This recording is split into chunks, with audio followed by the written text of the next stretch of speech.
You haven't seen... Are you not going to do the ... The Amazing Spider-Man 2? Question mark, question mark. And we're back. No, I have not. And we're back. We had to round it out with The Amazing Spider-Man 2. Mm-hmm. Do we want to talk to him about why we chose to watch The Amazing Spider-Man 2? Oh, wait. I was just asking if we should do a, brief synopsis of the film for anybody that hasn't seen it, but it's just a sequel to the first Amazing Spider-Man. Yeah. I don't know what else to say about it without giving spoilers. I think in this day and age, everyone probably knows what The Amazing Spider-Man 2 is. You assume a lot, but... Yeah. If you don't, watch our first podcast on The Amazing Spider-Man 1. And you'll get all the spoilers you need. To lead you into this podcast on The Amazing Spider-Man 2. Yes. Let's cut to our reactions before watching the film. I think it's about time we wrap up the Amazing Spider-Man series. We only had one more movie to go. This is also arguably the greatest Spider-Man movie ever to release. And it is Valentine's season, so we'll end it with the most romantic Spider-Man movie to ever release. It was my thought process. Wow. What are your thoughts going into it? What are my thoughts going into it? I really have no expectations. I was alive when this movie was coming out, and I remember that I was excited because Dane DeHaan was in it, but that's it. And then after I saw it, after I saw that it came out, I wasn't as excited because the reviews were pretty bad. So, what I remember, but maybe I'm wrong. Yeah, I don't remember personally much from this movie besides it being one of the saddest movies I've ever seen up until that point in my life. I really forget about Dane DeHaan. I forget about Jamie Foxx. I forget about really anything else that happens in this movie besides what a lot of people know about this movie. The main scene, which I don't know if I'm 100% ready for. Wow. It is really early in the day for that. I know. It's 3 p.m. We did it super late last time. Now we're going super early. We'll find our way right back to the middle, hopefully one of these weeks. Yeah. And what other pre-interview questions? I have really not that much. How do you expect, how well do you expect to like it, having not seen it in a while? People keep talking about the writing for Andrew Garfield's Spider-Man, so I'm really seeing Who's people? The internet.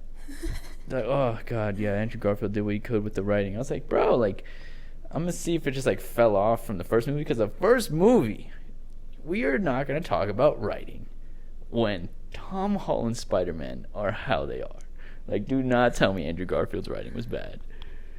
But we'll see how the second one goes. Mm-hmm.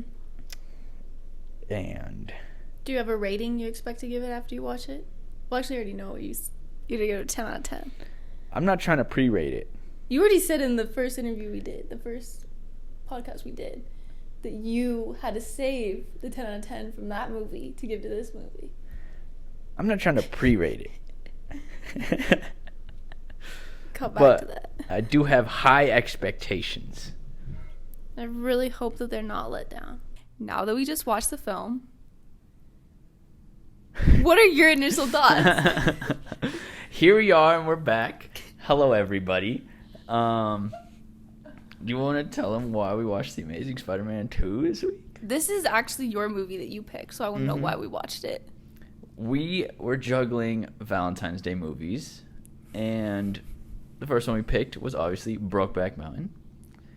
And now it was my turn to pick a romantic movie for this week.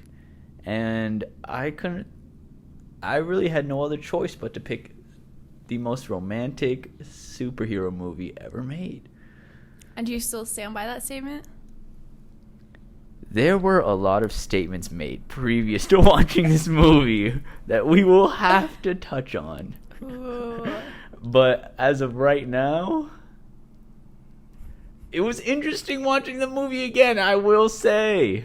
I the said a pain lot. in my heart that I feel for you right now. I said a lot of bold statements in various platforms and various videos before this moment. I'm How many times have you seen the film? This might be my third. Oh damn. Really, it might be my second, to be honest. So is this like your favorite superhero series, or like, I was gonna say movie, but like series? Is this your favorite, or where does it rank for you? Dang, there's a lot of reasons right now for me to say it used to be. Holy shit! No. Oh, I'm sorry, diehard Andrew Garfield Spider-Man fans. I mean, I'm still Andrew Garfield's still my favorite Spider-Man. I'm not gonna lie, but man, this movie was long. It really was. It felt like 3 movies. I felt like they could have went with one plot line and we would have been okay, but they had to go with like 3, like 2 villains, big spoilers, and tragedy. You know, they had to just go through it again and again. Like, holy shit. Does it change your opinion on the first movie at all, or where do you still stand? A little bit. Really? How, like, in what way? A little bit. Wow. This sequel came through and was like, whoa, like it didn't feel like as like epic as the first one, for sure. Yeah. Yeah, I was a little bit like, wow. I forgot how big of a role Jamie Foxx's villain was in this. I always thought Dane DeHaan's was, because he's in the scene that like encapsulates this whole movie for me. Wait, which scene's that? Oh, yeah. I already forgot.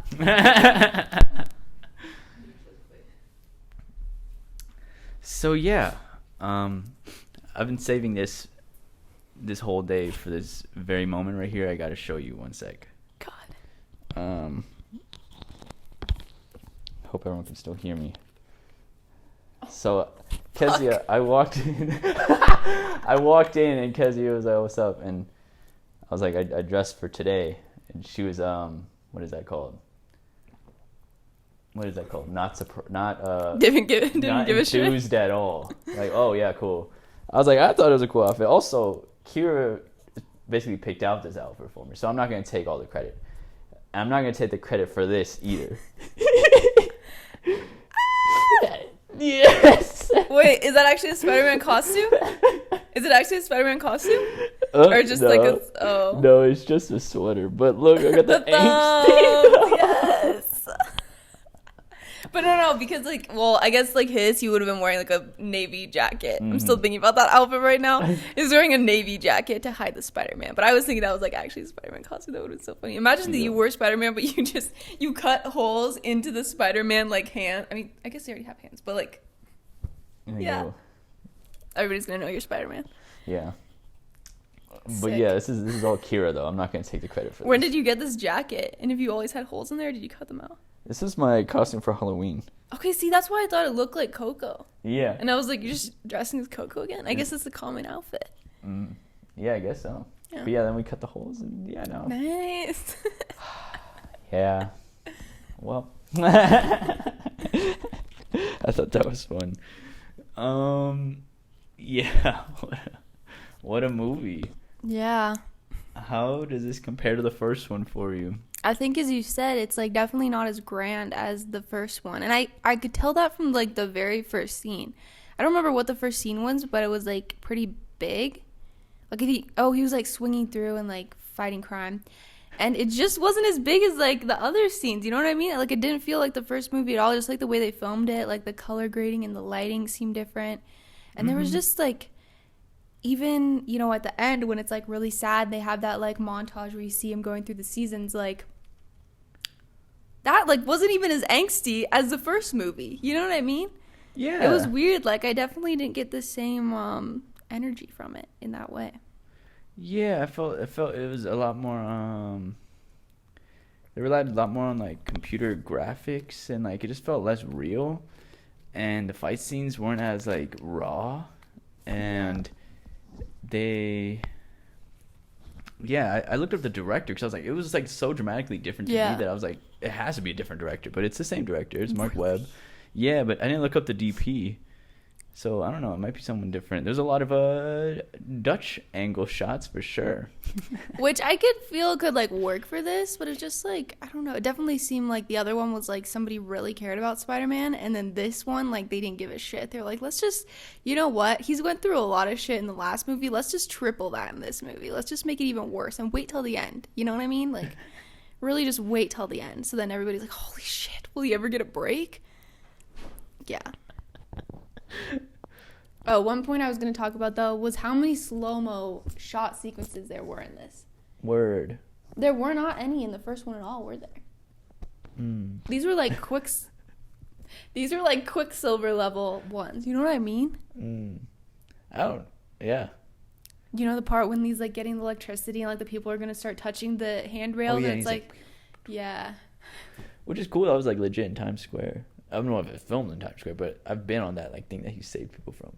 That is true, though. I mean, this movie was just, like, I don't know what they took. I don't know if they got a bigger budget, a less budget, or they put all their funding into this really not that great CGI. Yeah, they lost a lot of the essence they had in the first one, for sure. It's really sad. Yeah, it's sad. I'm not gonna lie.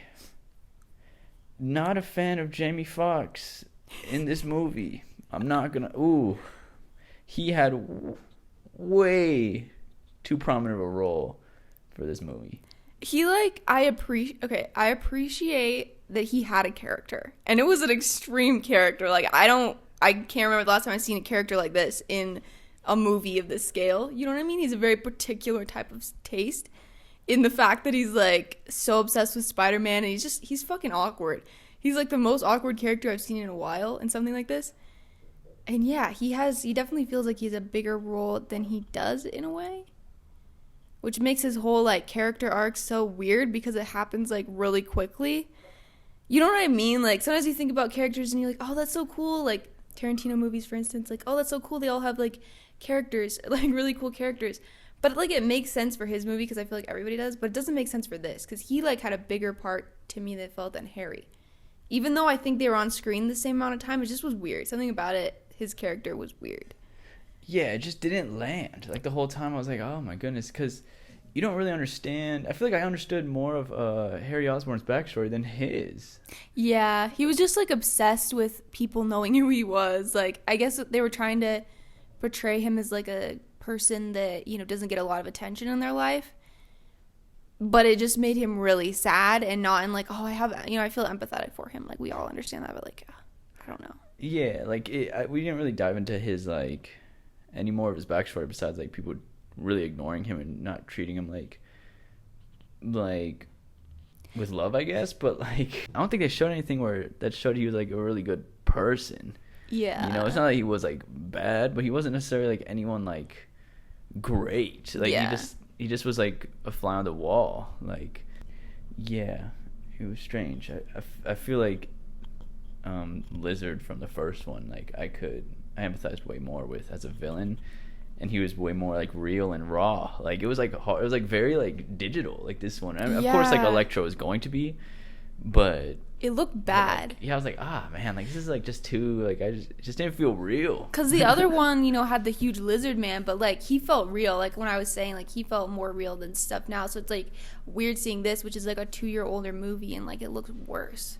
He has electricity and everything, but I feel like that's easier to do. Like, that's one of the first things you learn how to do in After Effects is electricity. Like, I feel like you should be able to make it look pretty good. I thought you were talking about using electrical powers. No. Yeah, that's the first thing you do is, you know, jump in a vat of eels and then, you know, you're ready to go. You know everything about electricity at that point. How'd you feel as, like, a juxtaposition to his character in the No Way Home Spider-Man? Ooh, super spoilers. Oh, I forgot he was even in that. Mm-hmm. I thought, because I was looking at you and you were like, oh my, like, I thought. I knew he was in there. I knew that he was in there. But the thing about him in that movie versus this movie is his hair. Because what the fuck is his hair in this movie? Like, they want us to feel bad for him, and, like, Spider-Man's, like, licking his hair over. Like, I don't know.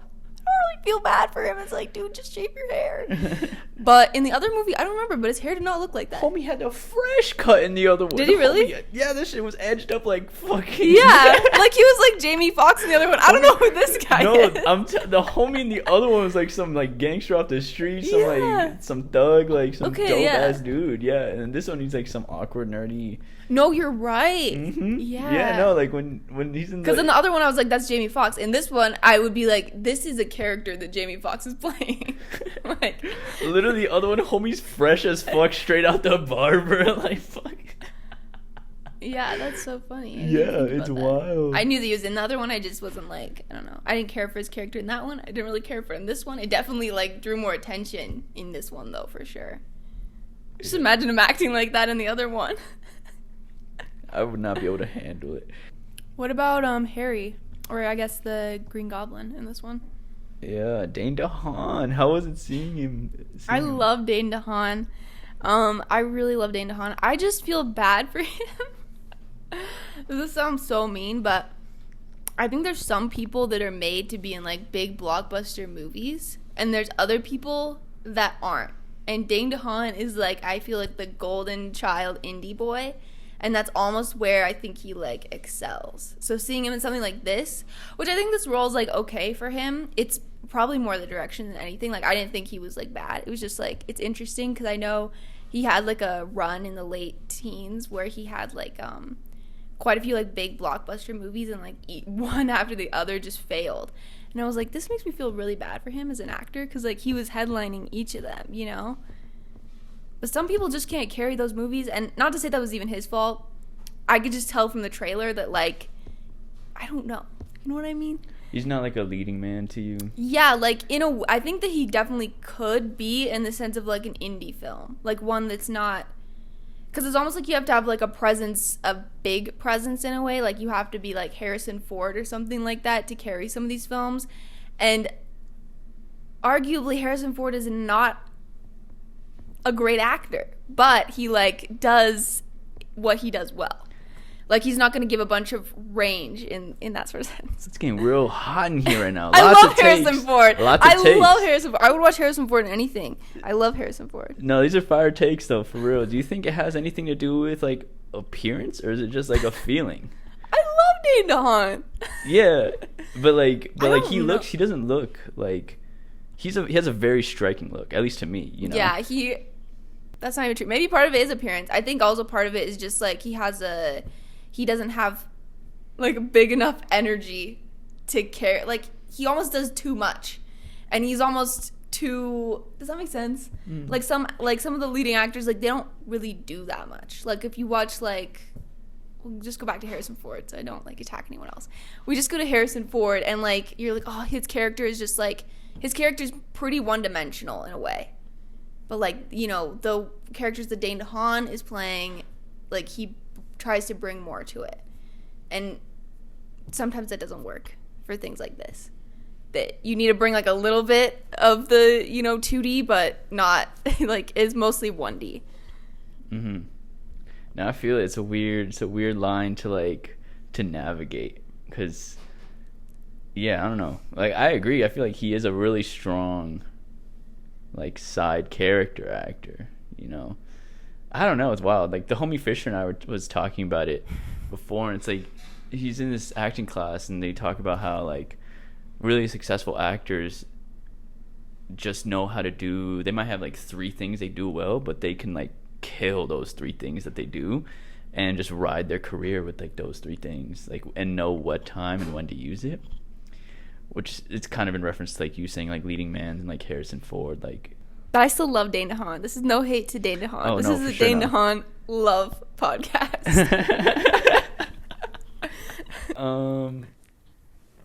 This movie did bring a lot of memorable quotes that I.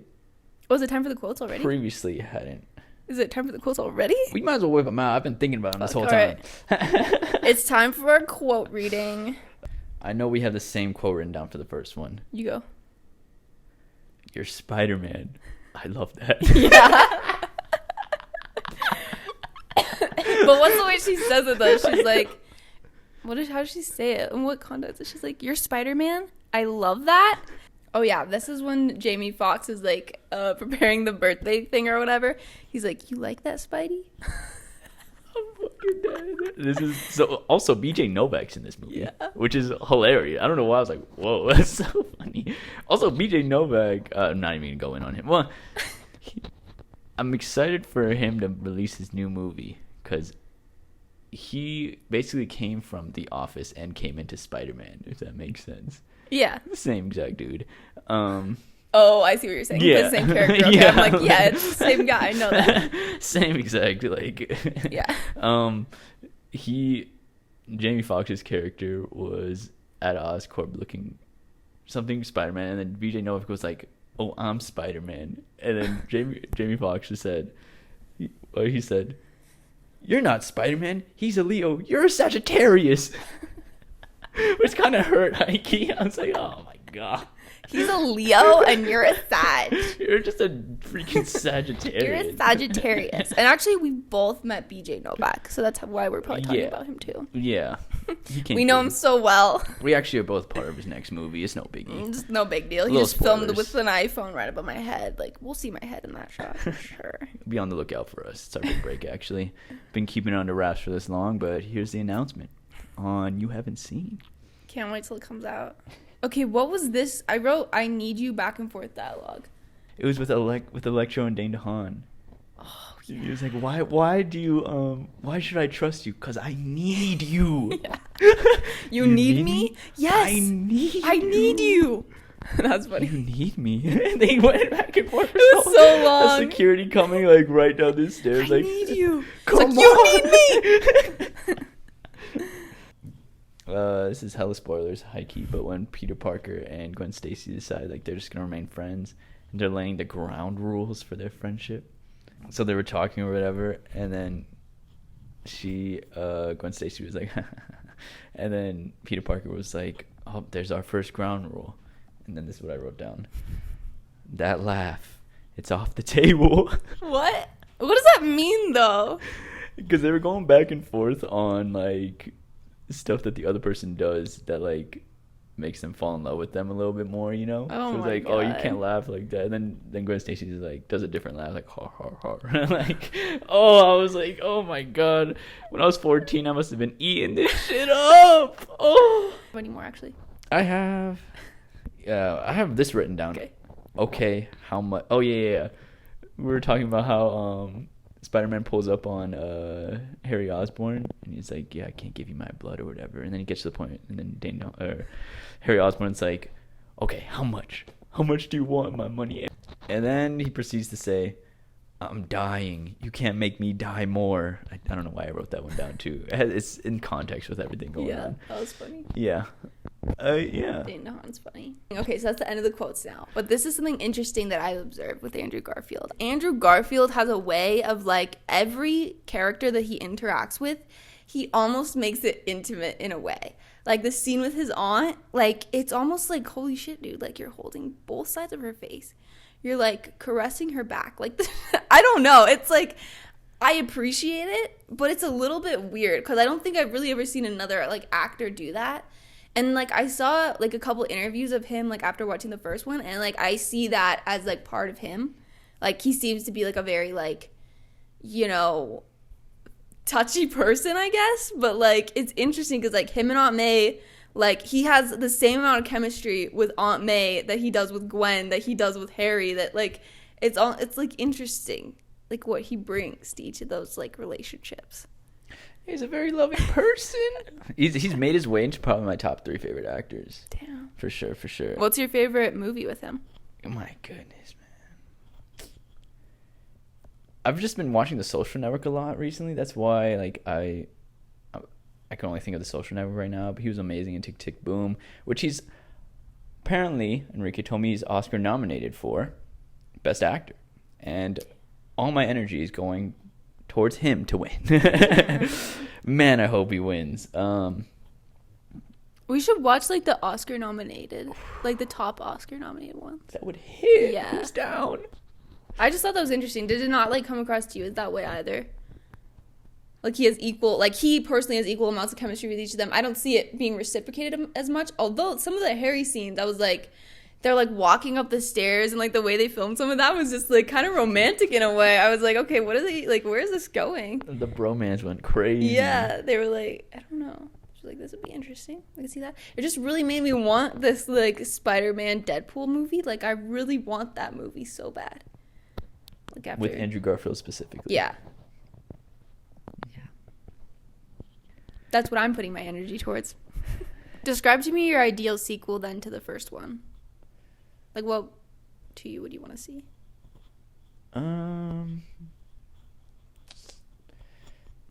Not Jamie Foxx as the main villain. More backstory, and like having like Peter Parker be on a actual like mission, like him. I don't know, because I mean, I would want his like adventure to like discovering his dad intertwined with like the villain's story, you know. Yeah, the way they revealed everything was just not like, it didn't make sense at parts. Like, sometimes I couldn't like follow where it like linked up or go. Yeah, it's just so dramatically, like you just have so much hopes for it. Yeah. Especially me saying it's the greatest. I mean, I was like, I know that we have different movie tastes, so that honestly really wasn't a part of it. I was just like, it does feel all over the place with like, we're going to spoilers now, with the 3 different like plot line, like they had 2 different villains that honestly weren't even that connected to each other, and they gave them equal weight, which didn't really make sense in the film. Like, they should have just stuck with Harry, and that would have made the most sense if it was Harry against, you know, Peter. I don't understand why they killed off Gwen, because it's like they've already nailed, like, what is that proving? That, like, he should have listened to the dad? Like, so now he's just going to listen to all authority figures. Like, what is that supposed to prove to the audience? You know what I mean? Like, I don't understand what that point does. He's already lost enough people in his life. And it's the same thing as No Way Home, where they kill off, like, one of these really important characters at the end of the film. And it's like there's no time for this character to even process it. It's just like, okay, what the fuck, as an audience. You know, that's what it leaves us with. Yeah. I mean, I felt that what the fuck moment for, like, 10 years of my life. Oh, yeah. But now rewatching it again, I'm like, damn, okay, I feel like I've processed it and kind of, like, overcome it now.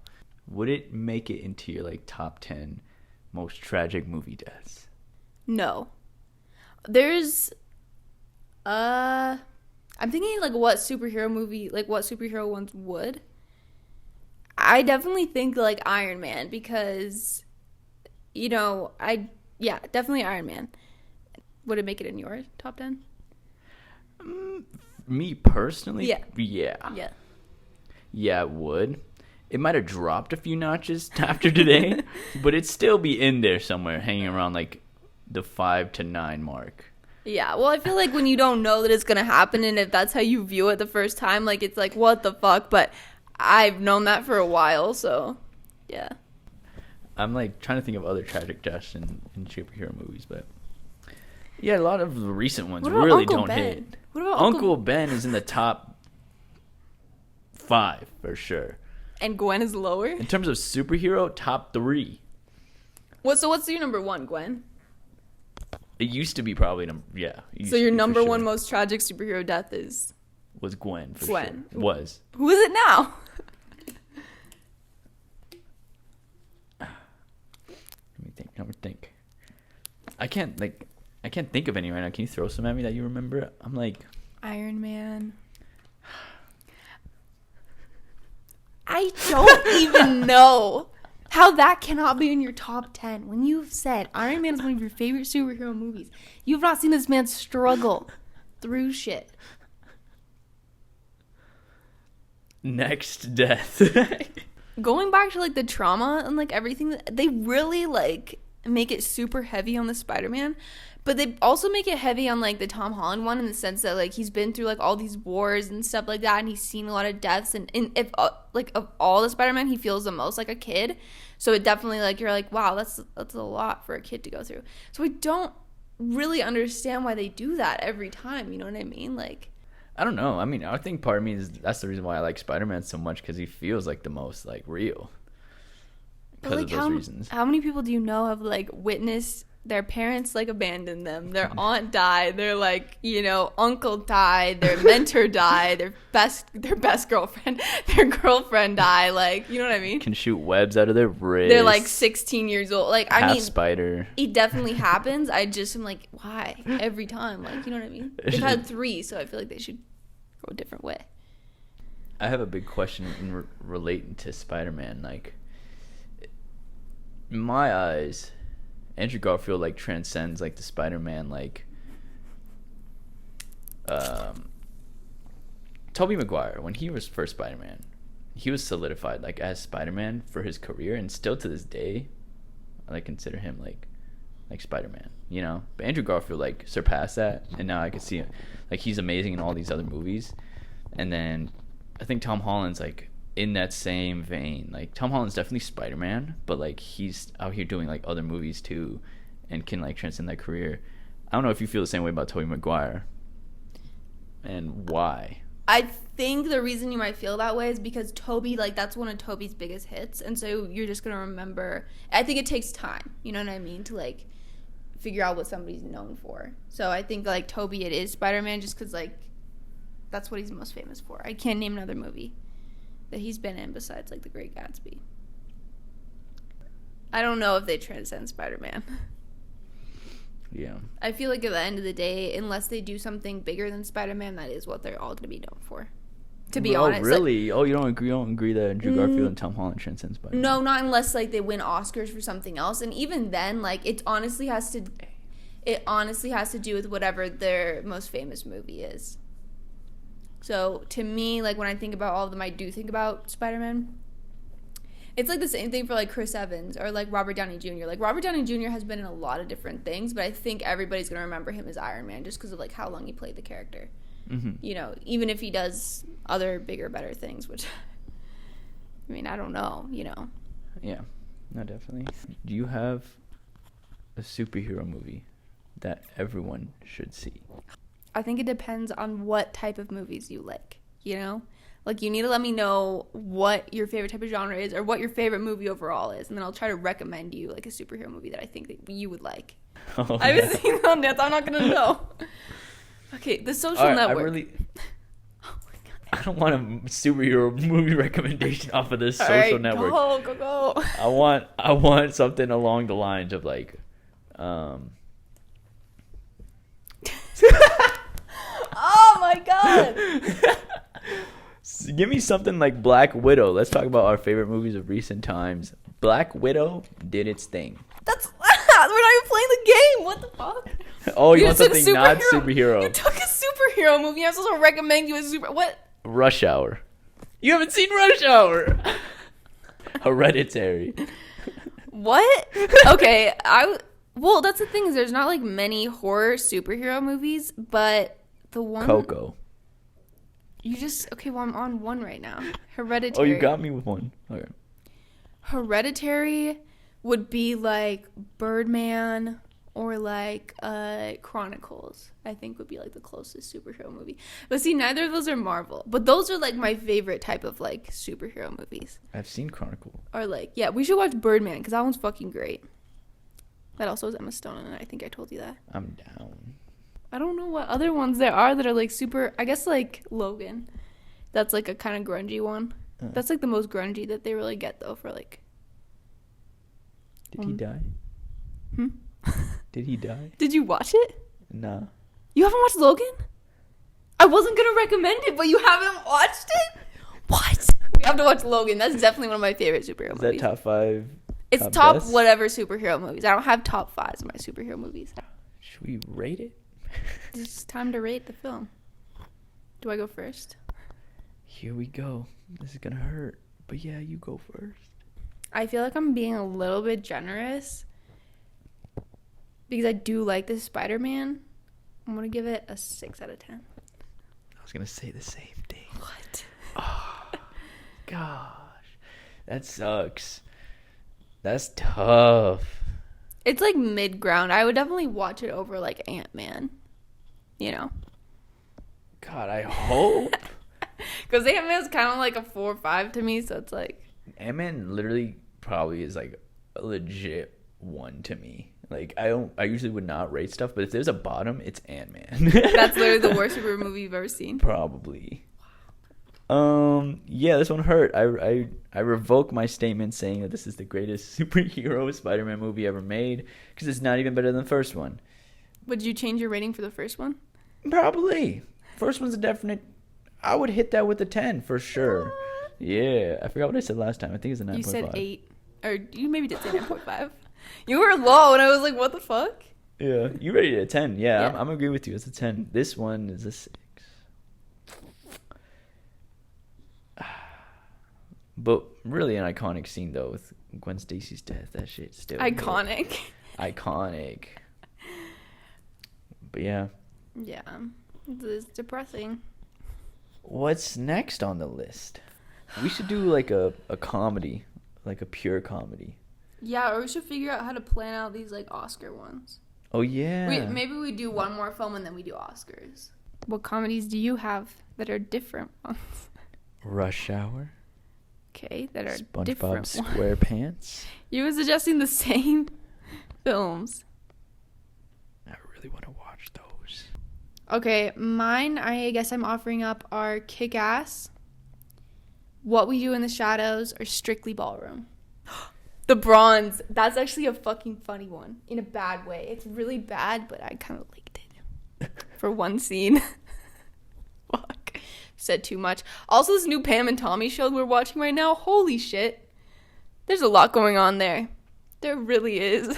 I've heard a lot. I've heard a little bit about it. Yeah, a lot of things to be talking. The Bronze is also an option if you want a very off-putting show about an unlikable character with Sebastian Stan. Wow. We're also Sebastian Stan Love Podcast. I guess so. We know so. Do you think we have the same humor? No. I'm not going to tell you any more about the Bronze, but we should rock, paper, scissors. Really? Yeah. My thumbs are losing circulation. What are you doing? We're all doing one. Okay, I guess we can do think two more. 3. I guess so. Okay, is this the second one then? Yeah. 1, 2, 3. 1, 2, 3. Yeah! Yeah! This will be my podcast where I show you the movies. Oh. Great. Rush Hour. Gotta love it. All right. Alright. See you guys in the Thank next you guys one. for listening. When we watch Rush Hour. Rush Hour. Bye.